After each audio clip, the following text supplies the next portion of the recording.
जय ST वैदिक शेतकरी मित्र हो, प्रश्न तुमचे उत्तर आमचे या सदरामध्ये आपलं स्वागत आहे। राजेश मांगदरे यांनी प्रश्न विचारलेला आहे, कापूस पिकाला लागवडीच्या वेळी डीएपी प्रति एकर 1 बॅग टाकलेली आहे, आता मला वैदिकचा डोस द्यायचा आहे, त्याबद्दल माहिती द्यावी। राजेशजी, तुम्ही आणि तुमच्यासारखे जे शेतकरी केमिकल वापरत आहेत त्यांना अचानक आता वैदिकचा वापर करायचा आहे, तर पहिली गोष्ट एक लक्षात ठेवा, तुम्हाला केमिकल कडून वैदिककडे येण्यासाठी कुठल्याही प्रकारची अडचण नाही।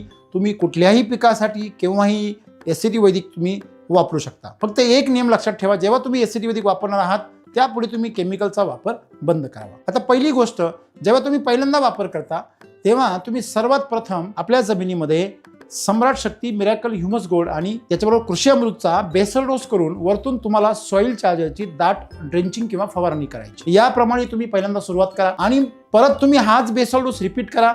त्याचबरोबर crop charger, fruit charger, crop charger 3 ml, fruit charger 15 ml याप्रमाणे तुम्ही त्याची फवारणी करा। आणि दुसऱ्या फवारणीमध्ये तुम्ही फ्लावरिंग स्टेजला फ्लावर चार्जर 3 ते 5 ml आणि फ्रूट चार्जर 10-15 ml अशा प्रकारे तुम्ही जर त्याची फवारणी केली, 2 बेसल डोस आणि अशा प्रकारे फवारण्या 2 जर केल्या पोषणाच्या, तर तुम्हाला रोगराई इतर कुठलाही त्रास होणार नाही आणि तुमचं उत्पन्न हे अतिशय चांगल्या प्रकारे सुधरेल।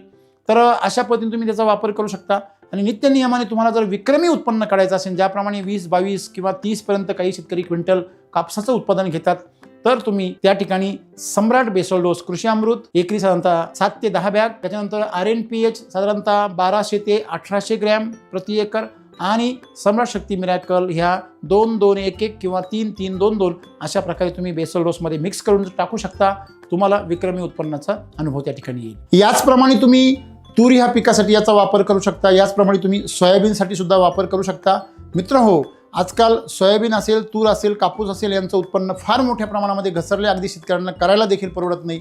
तुम्ही सर्व शेतकरी या पद्धतीने असा शेड्यूलचा वापर करून तुम्ही याच्यामध्ये अधिक उत्पन्न घेऊ शकता। त्याचबरोबर तुम्ही जर दरवर्षी जर सलग वापरत राहिलात तर तुमचा तणनाशकाचा खर्च कमी होईल, रोगराईचा खर्च कमी होईल आणि तो खर्च तुम्हाला पोषणामध्ये करता येईल आणि त्यामुळे तुमचं उत्पन्न दरवर्षी थोड्याफार प्रमाणामध्ये वाढत जाईल।